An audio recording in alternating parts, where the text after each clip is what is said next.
Buenas tardes, estimados radioescuchas. Un gusto estar con ustedes una vez más en este su programa Futuro en Acción.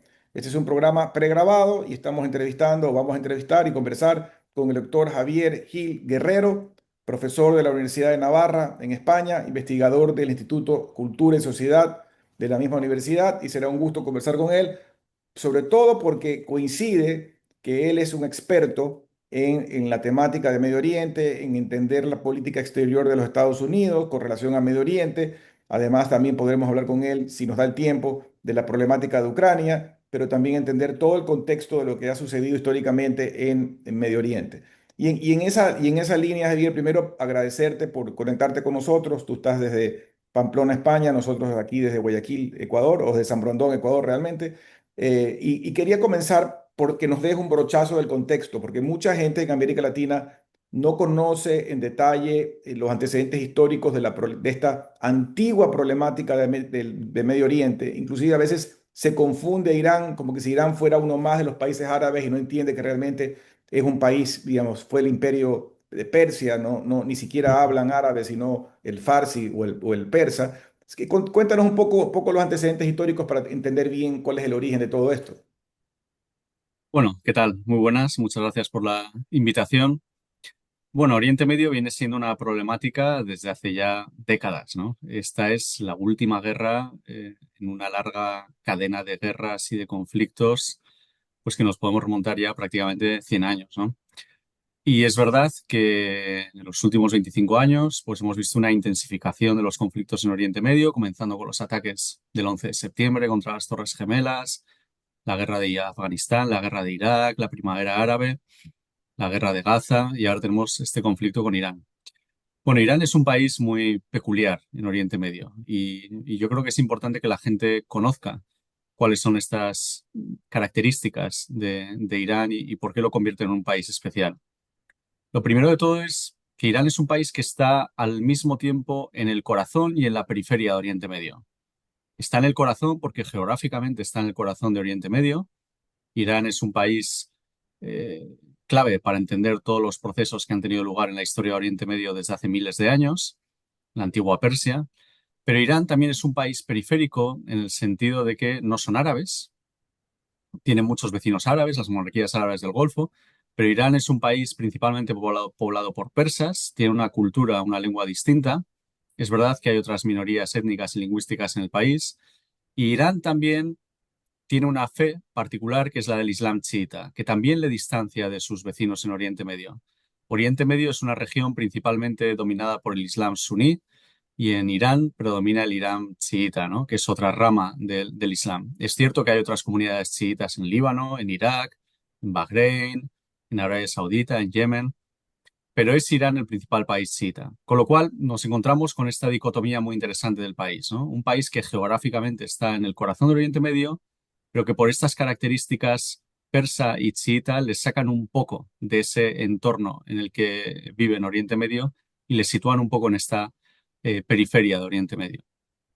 Más allá de eso, Irán también es un país muy peculiar porque en 1979, hace ya 47 años, creó un sistema político inédito en la historia. Y en la historia de Oriente Medio, en la historia del Islam y en la historia de Persia de Irán, que es una república islámica. Nunca antes, en la historia del Islam, en la historia de Oriente Medio, en la historia de Persia, de Irán, los clérigos habían tomado el poder y habían tratado de crear esta conjunción tan extraña de una mezcla entre un sistema republicano y un sistema teocrático, ¿no? Que es la República Islámica. Bueno, pues todos estos ingredientes son los que hacen a Irán un país tan peculiar, ¿no?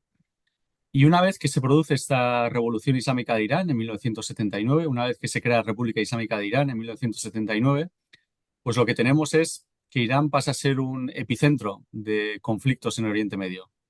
¿Por qué? Porque hasta 1979 el Irán monárquico, el Irán de la dinastía Pahlaví, era un Irán aliado de Estados Unidos, junto con Israel, era el principal amigo de Estados Unidos en la región. Y después de 1979 lo que vemos es un divorcio traumático, un divorcio geopolítico cuyas consecuencias perduran hasta hoy en día, ¿no?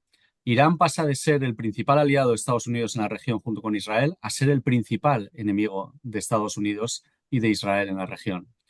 Irán, la República Islámica, pasa a estar marcado por una política del no, de decir no al imperialismo estadounidense, a la hegemonía estadounidense y occidental de la región. Irán se convierte en lo que los líderes de la República Islámica denominan una nación de resistencia frente a Estados Unidos y frente al imperialismo, y una nación que busca acabar con el Estado de Israel y que busca expulsar a Estados Unidos de Oriente Medio.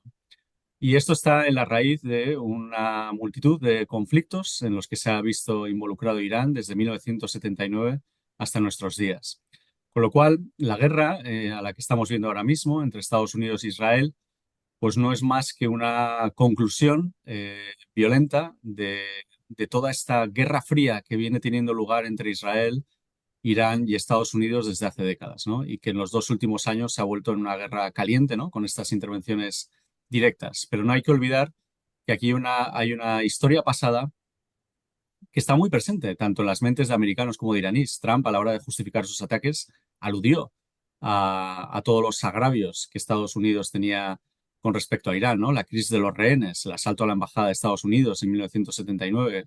52 diplomáticos estadounidenses permanecieron como rehenes durante 444 días. Tenemos también el atentado contra los marines en Beirut en 1983.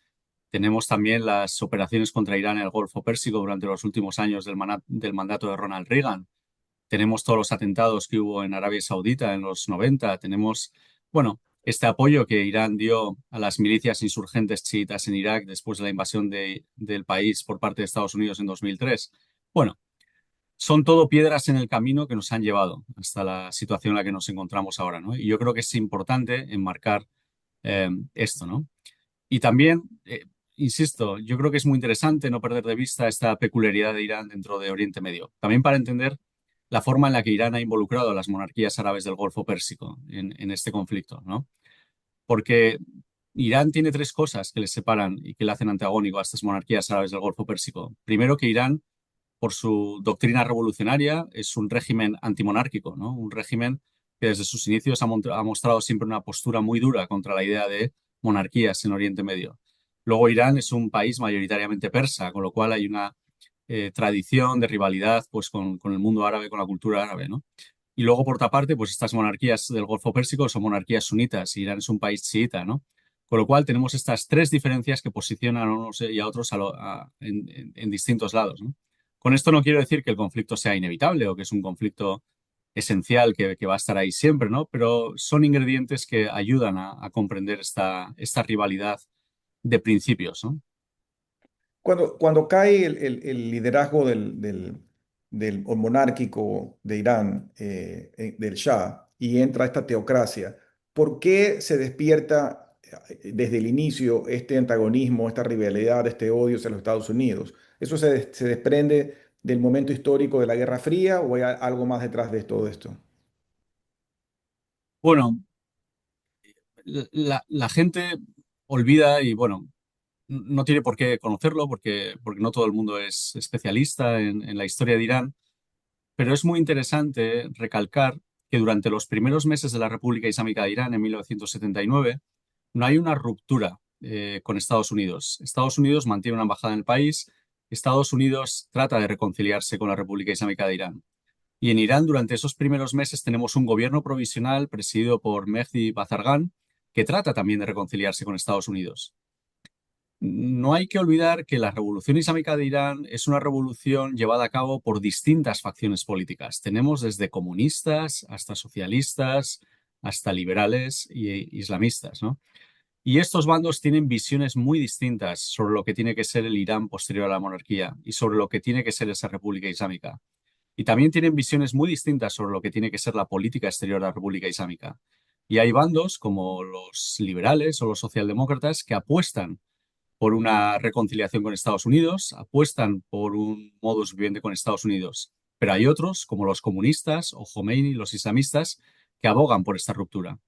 Con lo cual, cuando se toma la embajada de Estados Unidos en noviembre de 1979, cuando se inicia esta crisis diplomática con Estados Unidos, en el fondo es un golpe de mano de Khomeini y sus aliados para asegurarse que se cultive una enemistad entre la República Islámica y Estados Unidos. Y es una forma también de desacreditar a estas facciones más liberales, más socialdemócratas de la Revolución Islámica de Irán, que hasta ese momento estaban en el poder, ¿no?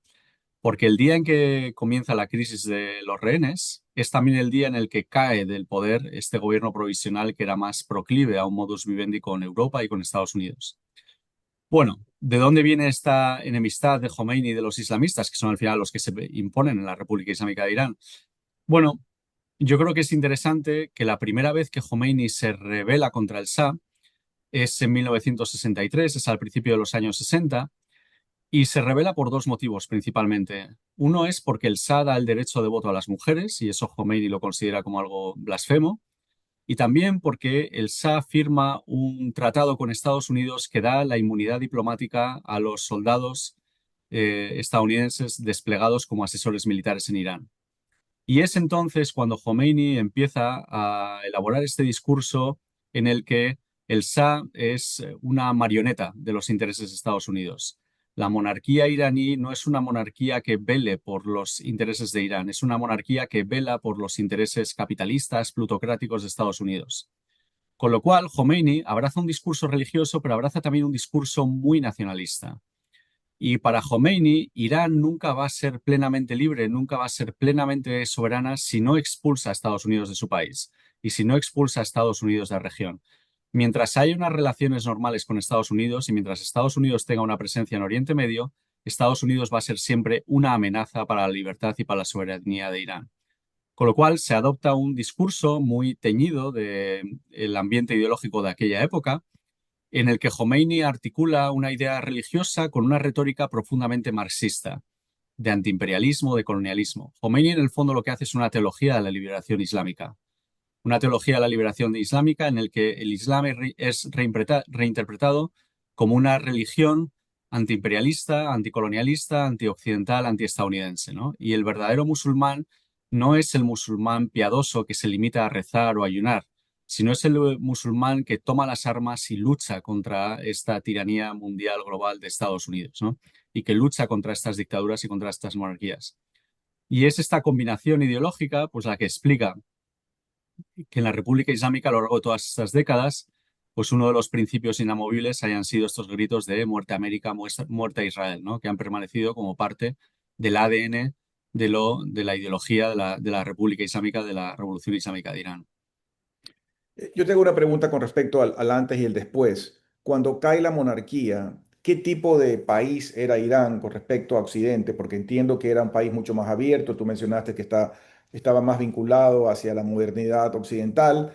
Entiendo que su economía era más próspera que actualmente. ¿Y cómo es ahora? Porque entiendo que ahora, aún con la decadencia o el declive económico que ha tenido en los últimos años por malos manejos, sigue estando entre las economías más importantes. Me parece haber visto ayer que es la 21, la vigésimo primera del planeta en cuanto a Producto Interno Bruto, además de un país de mucho territorio, de una población importante, cerca de 90 millones de personas. Es decir, es un país relativa, en el contexto de las naciones, un país potente económicamente después de todo, pero ¿cómo era el antes y cómo es el después, el actual? Sí.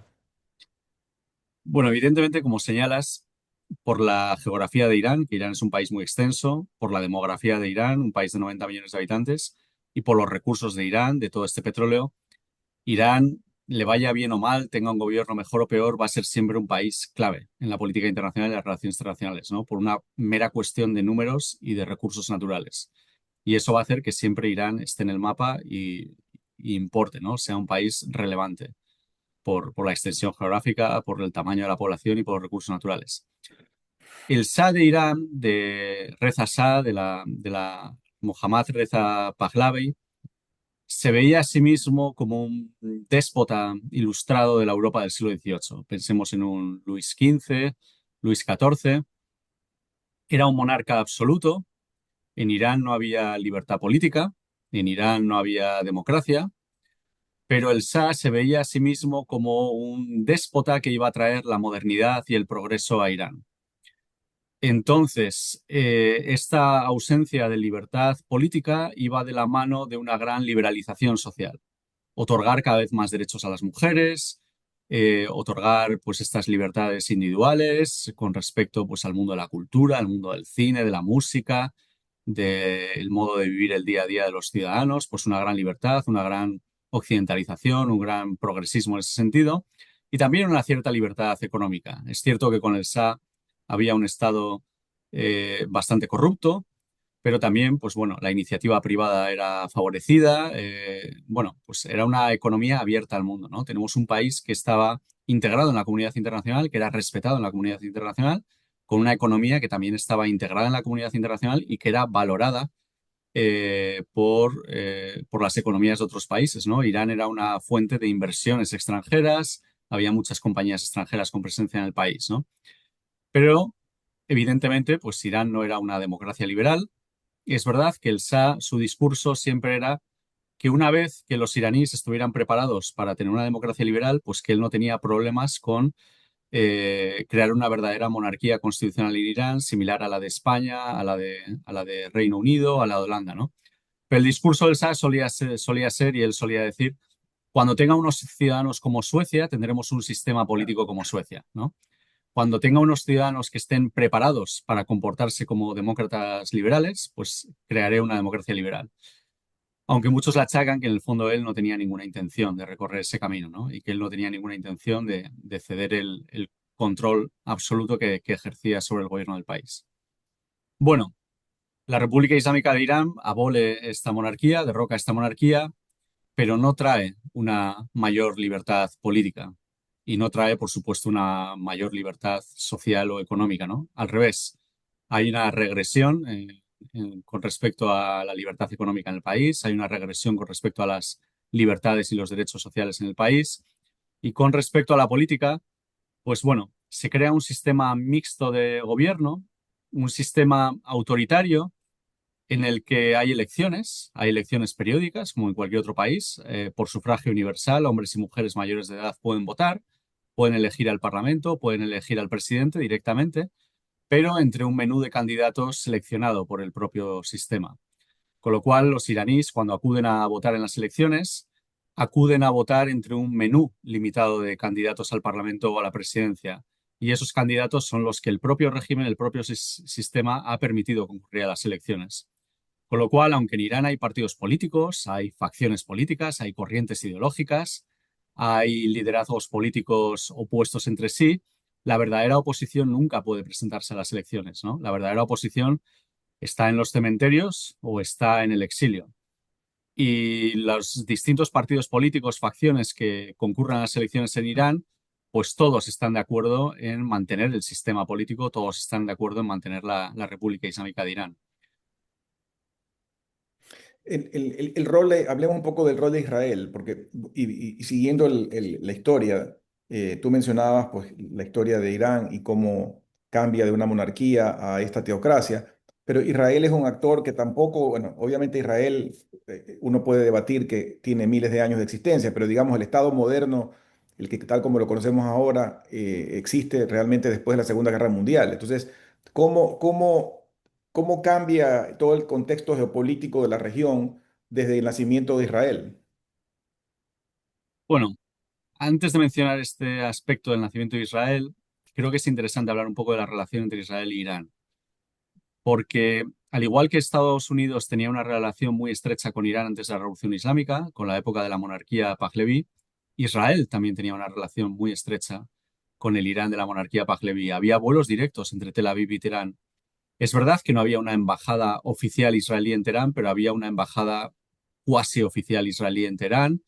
El Shah recibía diplomáticos israelíes, el Shah recibía agentes de inteligencia israelíes en el palacio. Había proyectos de colaboración conjunta entre ambos gobiernos para el desarrollo de misiles, por ejemplo, ahora que es un tema tan candente con la guerra de ahora, pero en los años 70 Israel e Irán estaban cooperando para el desarrollo de misiles. Había empresas israelíes que invertían en Irán. Había iraníes que iban de turismo a Israel. Y para Israel es muy dolorosa la revolución islámica de Irán, porque supone perder a un aliado muy preciado, ¿no? El Shah vendía petróleo a Israel. Y en los años 80, Israel, a pesar de la revolución islámica, a pesar de la creación de la República Islámica de Irán, trata de recomponer esa situación. Y en los años 80, cuando tenemos esta guerra brutal entre Irak, el Irak de Saddam Hussein y Irán, Israel es uno de los países que desde el comienzo vende armas a Irán para luchar contra Irak. Y aunque Khomeini y el gobierno y el régimen critican a Israel, aceptan esta venta de armas israelíes que se mantiene durante años, ¿no? Israel nunca termina de tirar la toalla con la posibilidad de recomponer esta relación con Irán. El problema es que el tiempo va pasando y queda claro que Irán no se va a reconciliar con Israel y que Irán, bueno, pues ha aceptado ese negocio de comprar armas a Israel por esa necesidad de la guerra con Irak. Y en los 90, cuando Israel comienza a reconciliarse con ciertos países árabes como Jordania, cuando Israel comienza a establecer este proceso de paz con los palestinos, pues entonces Irán comienza a surgir como el principal enemigo de Israel, ¿no? Cuando esta amenaza árabe desaparece, cuando esta amenaza palestina para Israel también comienza a desaparecer un poco, cuando Arafat da la mano a Yitzhak Rabin, ¿no? Cuando se crea la Autoridad Nacional Palestina, pues Irán queda como el principal país enemigo de Israel en la región, el principal país de la región que se niega a negociar con Israel y a reconocer a Israel, ¿no? Y de ahí, pues bueno, que vaya adquiriendo importancia con el paso del tiempo, pues esta enemistad con Irán, ¿no? Porque el resto de antiguos enemigos de Israel, pues acaban o bien haciendo la paz con Israel o llegando a una coexistencia más o menos amistosa con Israel. Con respecto a la creación de Israel después de la Guerra Mundial, pues hombre, evidentemente es un terremoto geopolítico para Oriente Medio y, y todavía vivimos con las consecuencias de este terremoto político, ¿no? Para los árabes es una humillación, para el nacionalismo árabe la creación del Estado de Israel y la derrota de los árabes a manos de Israel en la guerra de independencia, en la guerra de los 6 días y en otros conflictos, pues es una humillación histórica, ¿no? Una mancha para el orgullo y para la reputación, ¿no? Y este nacionalismo árabe durante la Guerra Fría, pues ve a Israel como lo ve Irán ahora mismo y como ya no lo ven los árabes en la actualidad. Este antiguo discurso árabe que ya no está en boga entre los países árabes y ahora solo está en boga en Irán, es ver a Israel como un país artificial, un producto del colonialismo y del imperialismo occidental. La idea es que después de la Segunda Guerra Mundial hay una descolonización de Oriente Medio, los británicos y los franceses se retiran de la región, pero dejan este regalo envenenado del Estado de Israel. Y a Israel se le ve como un injerto occidental europeo en tierras del Islam, en tierras de Oriente Medio. Y a Israel se le ve como un país y una población que realmente no pertenecen a Oriente Medio. Son una avanzadilla, un puesto avanzado de este imperialismo occidental europeo. Y por tanto, pues bueno, si el mundo musulmán, el mundo árabe quiere recuperar su soberanía plena en sus tierras, pues tiene que acabar con esta atalaya del imperialismo occidental que los europeos han dejado en la región antes de abandonarla después de la Segunda Guerra Mundial. Vamos a irnos a un corte breve y regresamos en unos minutos para seguir con este interesante diálogo.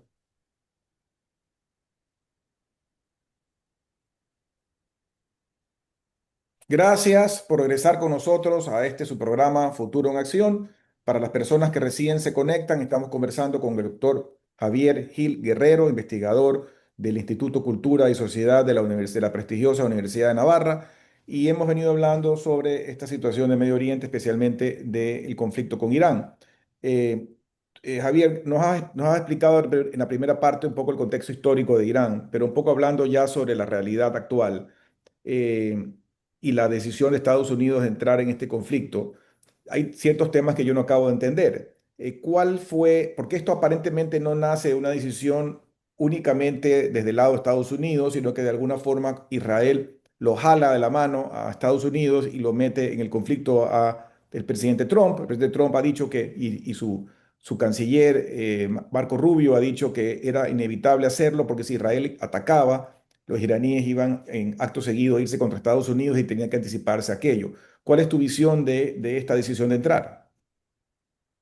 Bueno, yo creo que todavía no tenemos una idea clara, ¿no? Si somos honestos, yo creo que todavía no tenemos una idea clara de cuál ha sido el proceso que nos ha llevado a esta guerra y cuáles han sido las conversaciones, las ideas, los miedos, las esperanzas que nos han llevado a este conflicto. Tanto Trump como Netanyahu y otros miembros del gobierno, tanto en Israel como en Estados Unidos, han dado distintas razones para explicar el inicio del conflicto. Tenemos una muy clara y muy evidente, que es la necesidad de degradar por parte de Israel y Estados Unidos el programa de misiles balísticos iraní y el programa nuclear iraní, ¿no? Mm, Destruir lo máximo que puedan estas capacidades que tiene Irán para amenazar a Israel o para amenazar las instalaciones militares estadounidenses en esa región, el programa nuclear y los misiles balísticos. Y más allá de eso, pues lo que han ofrecido es una serie de razones confusas sobre las razones del conflicto, ¿no? Han aludido en algunas ocasiones a que Irán estaba preparando un ataque frente a Israel y las bases estadounidenses en esa región y ellos tenían que adelantarse antes de que Irán llevara a cabo ese ataque. Han aludido al hecho de que Irán en las negociaciones no estaba ofreciendo concesiones sustanciales. Han aludido a esta voluntad de facilitar un cambio de régimen en Irán, de facilitar que la oposición iraní tome las riendas del poder en el país. Han aludido a la necesidad de debilitar lo máximo posible a Irán para que deje de ser una amenaza frente a los intereses de Israel y de Estados Unidos en la región. Y bueno, pues son distintas razones que es una narrativa un tanto caótica que no hace más que ahondar en la confusión, ¿no? Sobre cuáles son los verdaderos motivos y también cuáles son los verdaderos objetivos de esta operación militar, porque, bueno, de eso depende de cómo vayan a proceder las operaciones militares, ¿no? Y cuánto puedan dudar, ¿no? Porque todo al final tiene que estar supeditado a un objetivo político, pero si ese objetivo político no está claro, pues bueno, supongo que los generales involucrados lo sabrán, pero a la opinión pública lo que se nos ha trasladado pues son ideas vagas y a veces incluso contradictorias entre sí. Estamos grabando el programa 4 de marzo y por eso hago una referencia de tiempo, porque el presidente Trump ha mencionado en diferentes intervenciones que esto debería durar 4 a 6 semanas. Él sí le tiene un marco de tiempo como que en pocas semanas acaba su objetivo. Yo no sé si eso es realista o no. Estamos viendo que esto va escalando de alguna manera. Irán ha atacado ya a algunos de sus vecinos árabes. Inclusive hoy en la mañana veía una noticia donde también ya había, desde la zona OTAN, había entrado un misil hacia Turquía que lo habían logrado derribar, con lo cual va creciendo un poco el problema. En tu opinión, ¿tú crees que es realista pensar que esto puede ser detenido en pocas semanas o que esto puede durar mucho más?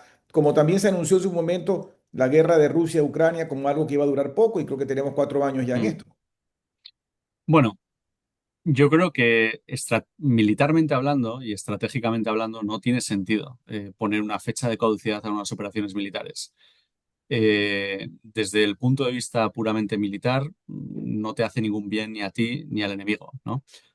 Ah, yo creo que esto obedece más bien a razones políticas. El que Trump haya salido y haya dicho 4 o 5 semanas obedece más bien a la opinión pública estadounidense y tratar de calmar a la opinión pública estadounidense diciéndoles esto no es Irak en 2003, esto no es Afganistán en 2001. No nos enfrentamos aquí a una guerra de años, no nos enfrentamos aquí a una guerra de meses. Y Trump lo hace un poco con la vista puesta en las elecciones de noviembre, en las elecciones legislativas de medio término, pero desde un punto de vista de militar es en realidad un golpe contra ti mismo, ¿no? Porque tú no sirve de nada que tú transmitas a tu enemigo cuánto tiempo estás dispuesto a luchar, porque entonces tu enemigo pues ya espera, ¿no? Dices, bueno, vale, ya se ve que la paciencia de mi enemigo llega hasta 4 o 5 semanas, con lo cual el enemigo trata de adaptarse a eso, trata de... En el fondo es una estrategia derrotista a nivel militar, pero políticamente tiene sentido, ¿no? Porque Trump la hace pensando en la política estadounidense, no la hace pensando en la guerra con Irán ni en la estrategia militar. Y de todos es sabido que desde la guerra de Vietnam, pues la opinión pública estadounidense tiene poca paciencia con las intervenciones militares y tiene miedo a meterse en laberintos de intervenciones militares que al final no hay una salida fácil, los muertos aumentan y hay una gran sensibilidad contra estas cuestiones, ¿no? Y yo creo que estas declaraciones de Trump, que luego ha matizado en varias ocasiones, luego en otras ocasiones han dicho lo que haga falta, luego desde Israel han dicho 2 semanas. Bueno, ha habido también aquí una gran confusión que yo creo que también juega en contra de Trump y de Netanyahu, sembrar esta confusión, ¿no? Porque eso aumenta la frustración de la población y aumenta también el hartazgo de la población, estos mensajes contradictorios, ¿no? Sobre qué se pretende conseguir y cuánto va a durar. Bueno, los militares son más prudentes, ¿no? Y los militares saben que, bueno, que una guerra nunca se puede iniciar con una fecha de finalización, porque, quiero decir, o tú haces una guerra para conseguir unos objetivos o para luchar durante unos días, pero no las dos cosas, ¿no? La guerra tiene que durar lo que sea necesario para lograr los objetivos, ¿no? Y lo otro ya es jugar a otra cosa.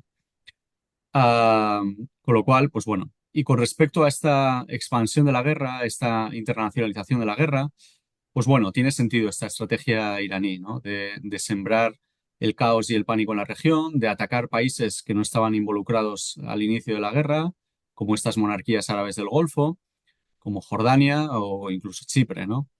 ¿Por qué Irán hace esto? Y tiene todo el sentido desde el punto de vista de la estrategia iraní.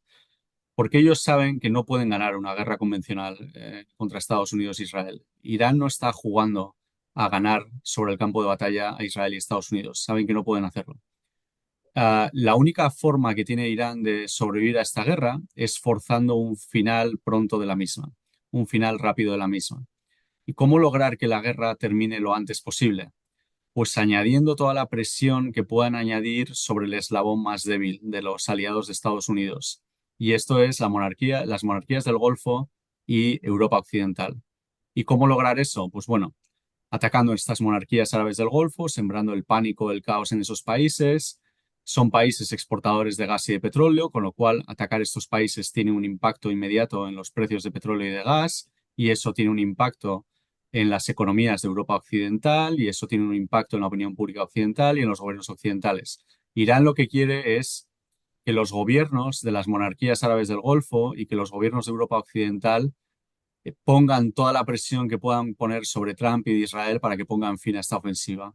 Por eso, irónicamente, el golpe más duro de Irán no está siendo dirigido contra Israel, sino contra países que en teoría son neutrales en esta guerra, ¿no? Como son los países árabes. ¿Por qué? Porque Irán sabe que Israel tiene una gran tolerancia para el dolor de la guerra. Israel es un país acostumbrado a los conflictos militares y sabe que la población israelí está unida en este propósito de confrontar Irán. Con lo cual, pues bueno, y atacar Israel tiene sentido en el sentido de hacer daño a tu enemigo, pero no vas a lograr que la opinión pública israelí se vuelva contra Netanyahu o que se desmorone el gobierno de Israel por esos bombardeos.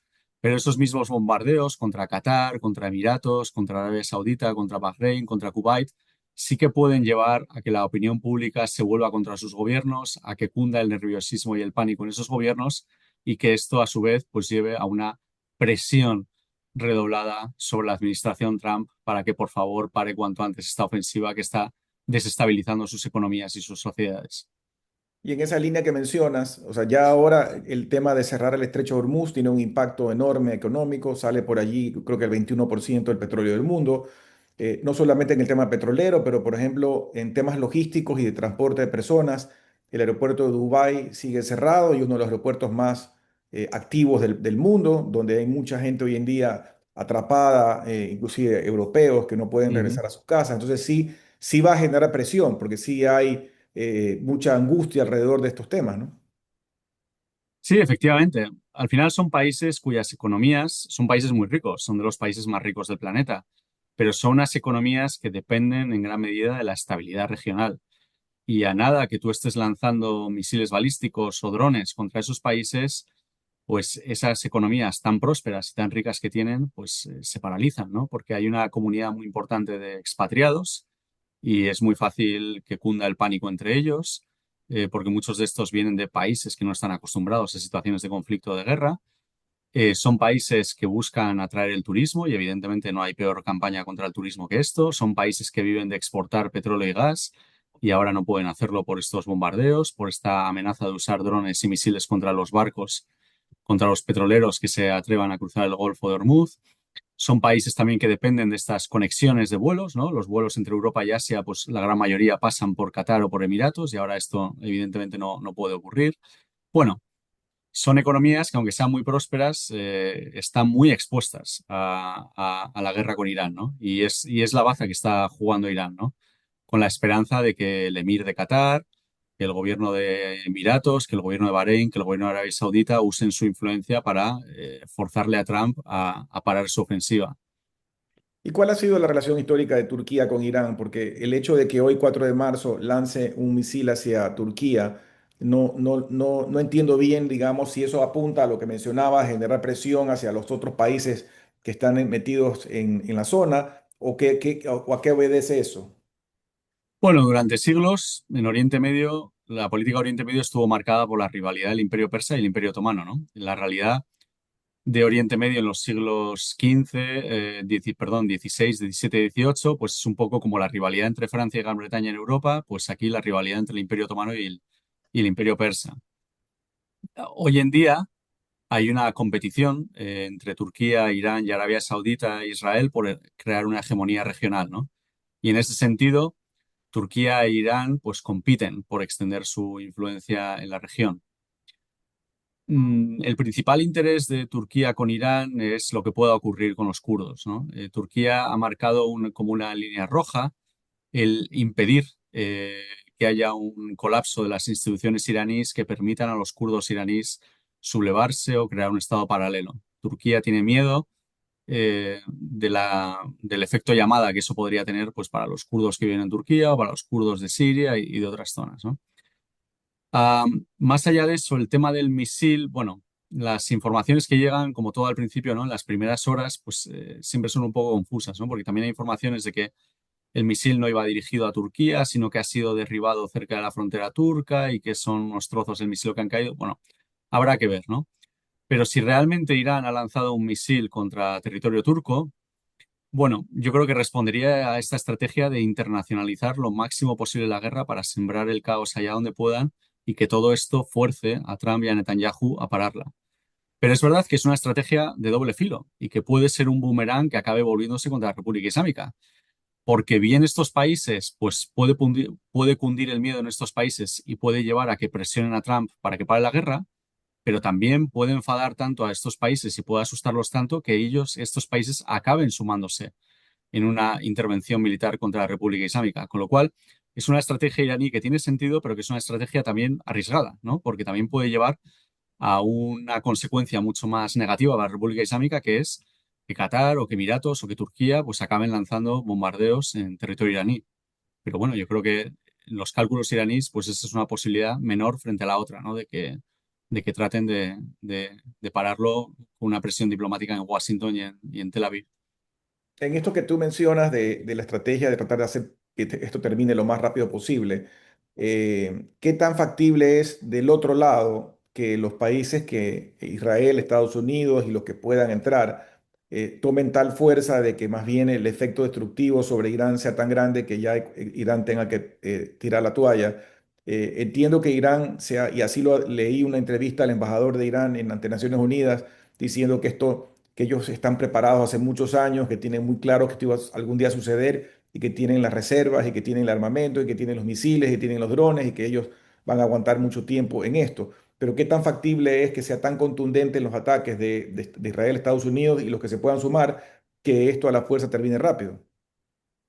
Bueno, eh, si Estados Unidos y Israel aspiran a crear las condiciones para un cambio de régimen, yo creo que apuestan a forzar un colapso de las instituciones y organismos del Estado. A nivel de quebrar la voluntad de la élite del régimen que está determinada a defender el régimen, yo creo que eso es más complejo.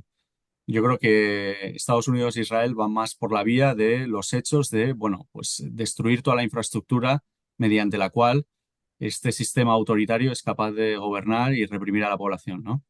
Pero a nivel de voluntad, yo sí que creo que, dada la cultura de la República Islámica y las creencias religiosas de la República Islámica, pues es un elemento muy difícil que el régimen acabe doblegándose y sacando la bandera blanca, ¿no? Irán, el chiismo es una rama del Islam donde el martirio es un elemento muy importante de su credo, es un honor, es algo muy presente. De hecho, todos los años celebran la Ashura, que es un día muy parecido al de Viernes Santo en el mundo católico, un día de ensalzamiento de esta idea del martirio, de aquel que da su vida por la causa, por Dios, ¿no? Bueno, yo creo que eso es más complejo, ¿no? Lo que no sería descartable es que algún elemento dentro del régimen diera un golpe de mano bien para negociar con Estados Unidos o bien para tomar el poder para sí y crear una república incluso más dura, más radical, más nacionalista, ¿no? Y estas son dos posibles opciones, ¿no? Que haya un golpe de timón por alguna facción que diga estamos metidos en un callejón sin salida, esto no va a ninguna parte, tenemos que llegar a un entendimiento con Estados Unidos para salir de este atolladero, o bien que haya una facción que dé también un golpe de mano y diga, bueno, la situación es sostenible, lo que necesitamos es un régimen incluso más duro, más militarista, más nacionalista, más radical, ¿no? Bueno, son opciones. Con esto no quiero decir que ninguna de las dos vaya a darse, pero son escenarios que podrían ocurrir, ¿no? Pero parece ser que Estados Unidos e Irán, más que a doblegar la voluntad de las élites, lo que aspiran es a eliminarlas y sobre todo a eliminar las cadenas de mando y la capacidad de estas élites para imponer su voluntad en el país. ¿Qué puede pasar en la calle? Porque poco tiempo atrás hubo revueltas en las calles que fueron atacadas violentamente por el régimen y no sabremos nunca tal vez el número real de muertos, pero se presume que hubo más de 10.000 muertos. Y teniendo unas Fuerzas Armadas, policía tan preparadas y tan leales, digamos, al régimen, ¿crees que es factible que dentro de esto, porque el presidente Trump inclusive en un cierto momento dijo a la gente, es la oportunidad que tienen ahora y tal vez no la tengan después de mucho tiempo, que es factible que la gente se vuelque a las calles o es real? Bueno, a ver, hay, hay, hay varios datos que son reales, ¿no? Hay un dato que es que hay una mayoría social en Irán que rechaza el régimen. Y eso lo hemos podido ver el pasado enero, pero también lo pudimos ver hace 2 años, hace 5 años, hace 8 años. Quiero decir, todo este ciclo de protestas es algo recurrente en Irán. Todo este ciclo de contestación social es algo recurrente en Irán. Y, y es notorio que en Irán pues hay un gran hartazgo, hay una gran frustración con la República Islámica.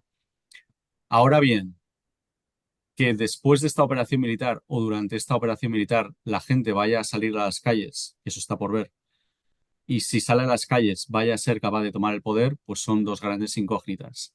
No hay muchos ejemplos históricos de que un cambio de régimen se haya conseguido exclusivamente mediante una campaña de bombardeos aéreos, mediante una campaña aérea.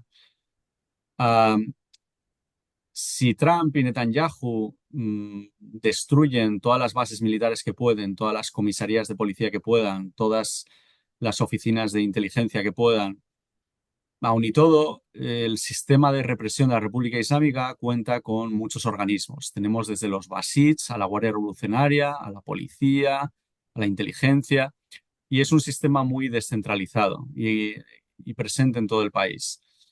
Y es un sistema que no duda a la hora de usar la violencia para reprimir a los manifestantes.